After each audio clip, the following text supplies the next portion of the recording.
Hoje eu quero tratar sobre algumas transformações que a China está passando recentemente. O objetivo da China é crescer 5,5% economicamente esse ano, e desde que a guerra aconteceu, de que a Rússia invadiu a Ucrânia, muita coisa se transformou mundialmente. A gente vê a inflação aumentando em vários lugares do mundo.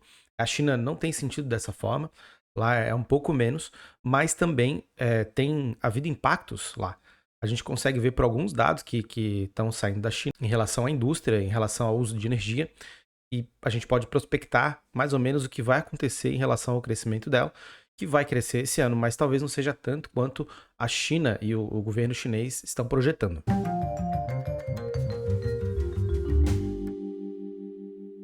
Oi, eu sou o Bruno Hemming, eu sou economista e eu sou analista de política internacional. Aqui o tema da China é trazido porque, além de ser uma área que eu estudo e que eu tenho algum conhecimento, é o tema quente agora, é o que está preocupando muitas economias do mundo, principalmente as economias emergentes como o Brasil, que dependem fortemente da China para exportar os seus produtos. A China, ela consome esses produtos, consome derivado de petróleo, consome grãos, consome commodities em geral, minério de ferro, etc., bauxita, tudo que é importante para o crescimento de setores como o setor da construção civil, que é muito forte na China, que são obras básicas, né, e até outros setores que são relacionados à tecnologia. E a China também importa terras raras de vários lugares do mundo, como da Bolívia, outros lugares do mundo também. E esses setores estão ligados à energia e à tecnologia. Então a China ela depende de vários produtos do mundo inteiro para poder continuar crescendo e desenvolvendo suas forças produtivas.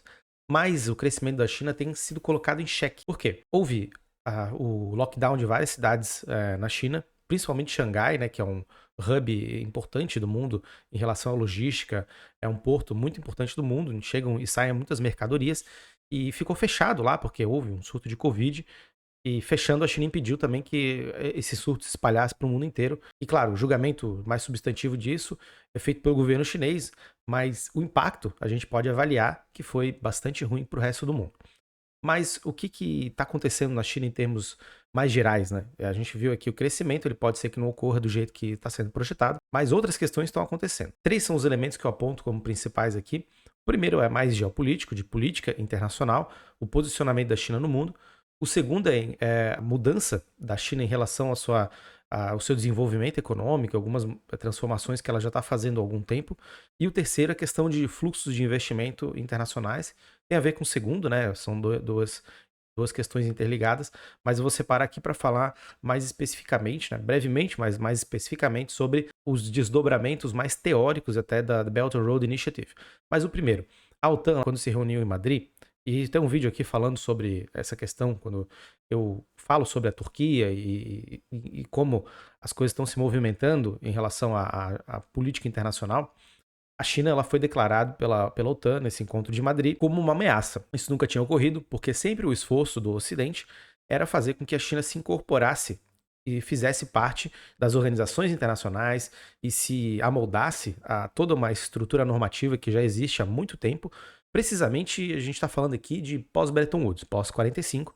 Essas instituições, obviamente, que foram se desenrolando e se desenvolvendo, né? Como a Organização Mundial do Comércio, que antes era o GATT, né, que era um Acordo Geral de Tarifas, e a China entrou em 2001, e a gente pode demarcar aqui como um ponto, né, de transformação do desenvolvimento chinês, que já vinha acontecendo, logicamente, desde as aberturas promovidas em 78 por Deng Xiaoping, depois na década de 90, isso foi aprofundado por Jiang Zemin, e em 2001, né, e daí já era a era do Hu Jintao, isso realmente se aprofundou cada vez mais e a China entrou de cabeça no sistema internacional de maneira econômica e depois, obviamente, geopolítica no sentido que ela está em regiões sensíveis do mundo, né? O crescimento chinês ele impacta a todos e um país com economia em crescimento ele vai ter outras valências também aumentadas, principalmente quando a gente está falando em um país que não se alinhou diretamente ou automaticamente ao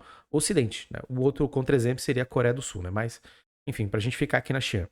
Essa questão de considerar a China como uma ameaça vem no momento em que a China e a Rússia estão cada vez mais próximas e a Belt and Road ela tem se mostrado muito menos, ou aliás, quase nada, né, em termos de armadilha de dívidas, né? Porque a China vai investir em outros países e geraria um vínculo por dívida, que seriam dívidas impagáveis e iam tornar esses países, entre aspas, dependentes da China, né?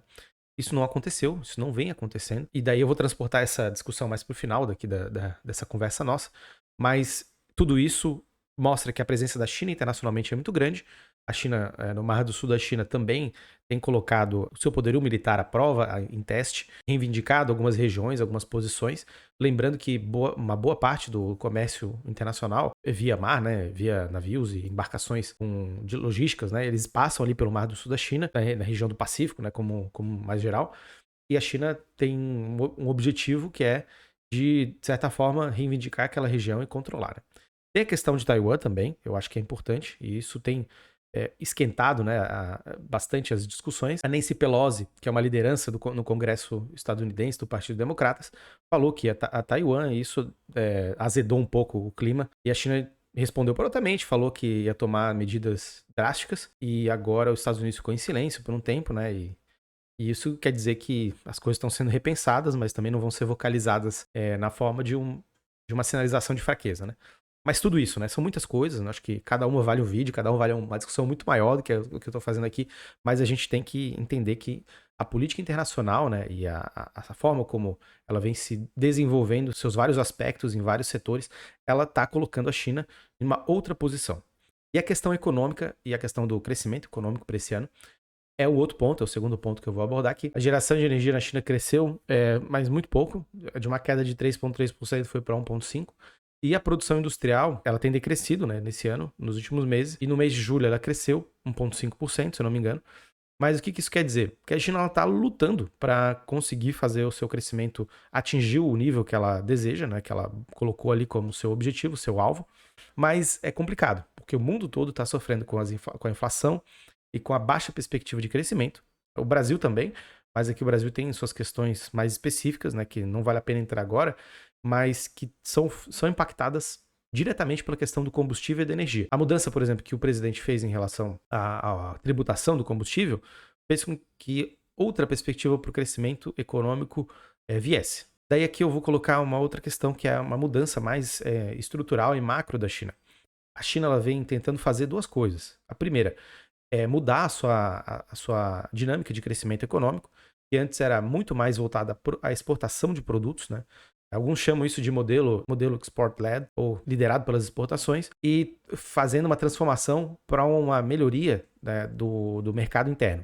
Aqui eu vou trazer um colega e amigo meu que a gente vai discutir a dupla circulação na China, que é exatamente isso. É esse momento de transição na China, que também olha para o mercado externo de exportação, mas que quer aumentar o seu consumo interno. Então eles chamam isso de dupla circulação, tem outros complicadores. Mas o que eu quero falar aqui é em relação a essa tentativa macro de, num médio espaço de tempo, a China fazer uma mudança para uma melhoria do desenvolvimento da sua classe média, o aumento do poder de consumo da sua classe média, trazendo essa dinâmica de desenvolvimento econômico para dentro do país e aumentando o seu poder de consumo interno, dependendo cada vez menos do mercado externo, de outros lugares que vão absorver os seus produtos. Isso traz algumas implicações, como a questão das reservas internacionais. A China tem diminuído crescentemente as suas reservas em dólar e faz isso porque ela está se planejando para um futuro em que vai precisar menos de divisas em dólar, que são necessárias para as exportações, para lidar com compra e venda de mercadorias. Então, diminuindo as suas divisas, ela fica numa posição credora menor, ou seja, ela tem menos ativos dos Estados Unidos, então ela é uma credora líquida em menor escala, e isso também impacta na sua menor exposição às mudanças da política monetária dos Estados Unidos. Quando os Estados Unidos faz uma mudança de política monetária, e todos nós temos posições em dólar, isso transforma a nossa capacidade também de fazer os nossos ajustes econômicos. Por exemplo, aumentando a taxa de juros nos Estados Unidos, isso obriga que a gente faça um aumento também de taxa de juros. Caso contrário, o capital sai do Brasil e vai para outro lugar. Simples assim. É assim que acontece nos países emergentes. Quando a China faz esse movimento de depender menos do dólar, ela está sinalizando e quer fazer com que esses efeitos tenham um impacto menor para os chineses e para a economia chinesa, e ela tenha mais liberdade para fazer a sua política monetária. Ela já tem, porque é uma economia que é fechada, mas com essa mudança estrutural que está sendo desenhada, faz abrir uma demanda em relação a uma maior exposição da China em relação ao mercado internacional, uma maior abertura financeira. E aqui eu vou para o outro ponto, que é o terceiro ponto, que tem a ver com a posição da China em termos de investimento internacional e essa abertura. Se a gente lembrar bem, eu comecei falando da política internacional, falei sobre as perspectivas da China em relação ao desenvolvimento das forças produtivas na China, que ela está tentando mudar de patamar e indo para um país de renda média. Aí só um detalhe aqui que faltou falar, quando o país ele faz essa mudança, isso tem implicações, obviamente, que podem colocar ele numa armadilha, que é chamado aí pelos teóricos do desenvolvimento econômico de armadilha da renda média. Que basicamente é o quê? À medida que o país ele aumenta a sua renda para suas classes médias, ele faz com que tenha que haver uma mudança substantiva dentro da sua dinâmica de crescimento, da sua dinâmica produtiva, que é cada vez mais elevar o nível a qualidade das suas exportações, para que isso se reverta em melhoria do desenvolvimento socioeconômico do país, com empregos de maior capacidade técnica, embutido, empregos que vão gerar cadeias produtivas muito mais vigorosas, né? E não simplesmente, por exemplo, como é o caso do Brasil, que se especializou na agroindústria, que também é um setor bastante importante, que ele traz muita tecnologia, mas ele é muito concentrado em capital. Não tem uma concentração em trabalho, o trabalho especializado ele acaba sendo muito reduzido em comparação, por exemplo, à Coreia do Sul, que é um país que fez esse caminho, passou por esse dilema da renda média e, através dos seus conglomerados econômicos e também com a ajuda do Estado, fez um salto para o desenvolvimento econômico em que os chaebols, né, eles fizeram migrações que a gente pode identificar ao longo da história que foram lá de empresas pesqueiras até hoje a gente vê a LG, a Samsung, que são empresas altamente tecnológicas que estão nos setores mais refinados do capitalismo. Mas isso é um ponto importante que acho que não é o caso da China, porque apesar dela ter que fazer esse movimento, isso já estava encaminhado antes, né? Até pela ligação que ela tem com os Estados Unidos e com o resto do mundo, de oferecer produtos baratos. Mas aqui, agora vamos para o segundo ponto, a questão da posição internacional da China. A gente tem que colocar aqui duas questões, né? A primeira que é a Belt and Road Initiative, e a segunda é que vem dessa explicação que eu dei em relação ao perfil que a China tem dos investimentos internacionais, o perfil que a China está fazendo de mudança na sua economia, que vai diminuir a sua dependência do dólar. Quais são as questões aqui? À medida que a China diminui a sua dependência em relação ao dólar, ela obviamente faz uma demanda de abertura para o capital mais financeiro ou para as finanças em geral, porque elas crescem junto com o setor produtivo, mas elas não podem ultrapassar, como acontece nos Estados Unidos, que elas ultrapassaram, né? Mas isso aí faz parte, né, do capitalismo, que é o quê? Dívida. O capitalismo ele consegue se mover isso internacionalmente, né, através de um sistema de geração de dívida e de negociações dessas dívidas, porque os tempos, né, para produção, distribuição e consumo, eles são muito variados, né, tem uma questão logística aí, e para tudo isso casar e para diminuir o risco, né, para as empresas, eles precisam, às vezes, emitir dívida, gerar seguros e fazer com que haja um fluxo de caixa nas empresas, né, no geral, para que elas possam fazer as negociações e não tomar calote ou ficar com medo de não ter a sua produção entregue no tempo e quem está comprando essa produção não ficar na mão. Esse sistema de dívida é uma questão muito antiga, de centenas de anos dentro do capitalismo, e não é diferente para a China. E a partir do momento que ela tenta aumentar tanto a sua capacidade de consumo interna, como também de exportação de bens altamente tecnológicos, vai fazer com que haja maiores desdobramentos para essa área financeira. E qual que é a mudança mais significativa nessa questão de investimento internacional? Se a gente pega as economias desenvolvidas no mundo, isso a gente pegando o capitalismo tal qual ele existe hoje, essas economias são grandes devedoras ou têm um resultado, um saldo em termos de balanço de pagamentos deficitário. Por quê? Essas economias acabam recebendo muitos fluxos financeiros e tendo um déficit comercial com muitos países, e o principal deles sempre foi a China. A China, ao contrário, ela é um superavitário de muitos anos, e a tendência agora é fazer com que esse gap diminua. Esse gap vai diminuir em grande medida, porque está havendo uma mudança do perfil da China economicamente. Mas não vai ser, e acredito eu, né, não vai ser da mesma forma como ocorreu nos Estados Unidos, os países desenvolvidos da Europa, em que houve uma dependência muito grande, e o superávit era uma coisa difícil de ver em alguns países, né? Aqui eu lembro de uma exceção, né, que veio à cabeça, uma das mais importantes talvez, que é a Alemanha, né, que é superavitária em relação a outros países, mas isso tem mais a ver com a dinâmica do continente europeu.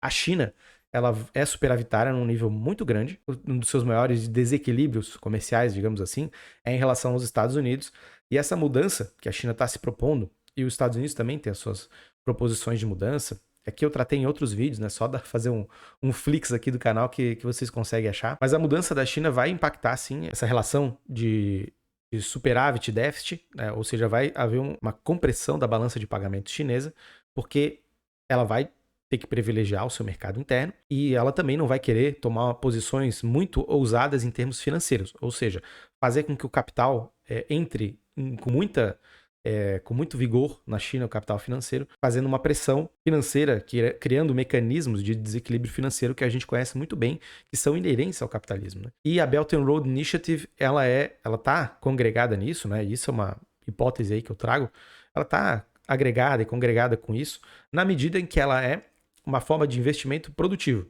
Ela cria, obviamente, fluxos financeiros que saem da China e vão para outros países, mas ela cria também uma dinâmica de desenvolvimento chinês que vai atacar por esses dois lados. Tanto o que está sendo feito em termos do aumento da qualidade do consumo e da qualidade de conhecimento e geração de tecnologia dentro da China, quanto dos países que ela vai se associar economicamente. E é uma sociedade. Obviamente que vão existir casos de investimentos chineses que vão dar errado, mas eles não vão ser feitos a troco ou com o retorno obrigatório, como é feito já há muito tempo pelos Estados Unidos, que é de reformas econômicas, que é de um adequamento a políticas monetárias e financeiras de abertura das contas de capitais, de taxas de juros para controlar a inflação como uma ferramenta principal dos bancos centrais, entre outras coisas, mudanças institucionais, combate à corrupção, que é importante, né? Mas aqui é um combate à corrupção que ele está muito alinhado a uma agenda que é externa aos países. Não é um combate que dialoga com as necessidades institucionais de cada país. Ele dialoga com um framework, com um arcabouço institucional que vem de fora, que é dos Estados Unidos. Assim foi no Brasil na Lava Jato e é dessa forma que eles pensam para outros países. Né? Então, não tem nada disso, né, nos investimentos chineses e talvez o que vá ter em certo momento é um vínculo entre os países e a moeda que está sendo utilizada. A China já faz isso em termos de cooperação monetária, mas a tendência é aprofundar, principalmente se a gente pensar nas regiões da África e da Ásia, principalmente, que é o quintal, entre aspas, da China, que ela vai tentar fazer com que a sua moeda circule com mais importância para, de certa forma, desafogar essa relação que eu falei que o país tem na sua balança de pagamentos e da sua necessidade de depender cada vez menos do dólar. Logo, vai precisar com que sua moeda circule mais e seja mais utilizada internacionalmente, porque daí não vai ter a necessidade de utilizar outras divisas da mesma forma como utilizou o dólar, né? Vai poder usar a sua própria moeda para fazer os seus negócios internacionais. Mas acho que eu cobri os 3 pontos aí. Se ficar alguma dúvida, vocês falem aqui nos comentários. É um tema bastante complexo, passei uma visão bem geral sobre o assunto. Tem outras questões para tratar, que é em relação à política monetária da China, que são questões mais técnicas, né, mas que vão levar, por exemplo, a um debate sobre a relação dívida-PIB, que na China é baixíssima, e nos países desenvolvidos é super alta. E esse é o primeiro indicador quando uma instituição financeira internacional vai olhar o país, como o Brasil, como Bolívia, Colômbia, ou qualquer país emergente, né, Índia, enfim. Primeiro indicador é ver a relação dívida-PIB. Quando a gente olha para as grandes potências, principalmente para os países desenvolvidos, essa relação ela é muito fora daquilo que eles mesmos pregam como uma relação de qualidade. A China, por outro lado, tem uma relação dívida-PIB baixíssima e a ideia e a questão agora é para onde isso vai caminhar. Talvez ela aumente um pouco, porque ela vai precisar movimentar mais o seu mercado interno de ações e vai precisar fazer esses mecanismos de dívida aí que eu acabei comentando. Mas tudo isso sobre a batuta e a tutela do Estado, né, do Partido Comunista Chinês, né, aqueles que dão as cartas por lá, e visando, e isso é uma grande preocupação da China, visando a estabilidade econômica e financeira do país.